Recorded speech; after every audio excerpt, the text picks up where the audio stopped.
ঈদ উল ফিতরের অর্থ রোজা উপবাস ভাঙার আনন্দ। ইসলাম ধর্মাবলম্বীদের দুটো সবচেয়ে বড় ধর্মীয় উৎসবের একটি। দ্বিতীয়টি হলো ঈদ উল আজহা। দীর্ঘ 1 মাস রোজা রাখার পর ইসলাম ধর্মাবলম্বী মুসলমানেরা এই দিনটি ধর্মীয় কর্তব্য পালন সহ খুব আনন্দের সাথে পালন করে থাকে। এই দিনে সবাই সবাইকে ঈদ মুবারক বলে শুভেচ্ছা জানায়। আজ এই পবিত্র দিনে মেয়র তথা রামনগর উপনির্বাচনের প্রার্থী দীপক মজুমদার রামনগর এলাকার 3টি মসজিদে যায় এবং মুসলিম ধর্মাবলম্বীদের সঙ্গে ঈদের শুভেচ্ছা বিনিময় করেন। তিনি বলেন, ঈদ যেন সকলের জীবনে সুখ সমৃদ্ধি নিয়ে আসে।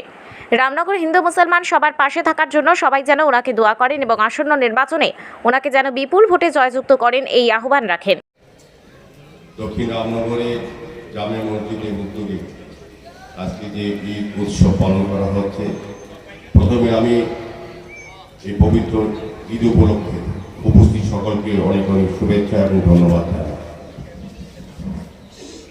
আমি আশা করব এবং আমার বিশ্বাস এবং প্রত্যাশা আপনাদের উপর, আমাকে আপনারা আশীর্বাদ করবেন, দোয়া করবেন, যাতে আমি দক্ষিণ রামনগর সহ পুরা রামনগর বিধানসভার উন্নয়নে অংশগ্রহণ করতে পারি, উন্নয়ন করতে পারি, আপনাদের সঙ্গে থাকতে পারি।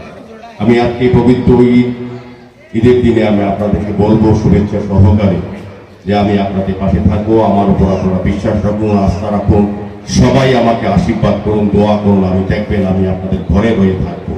অনেক অনেক শুভেচ্ছা।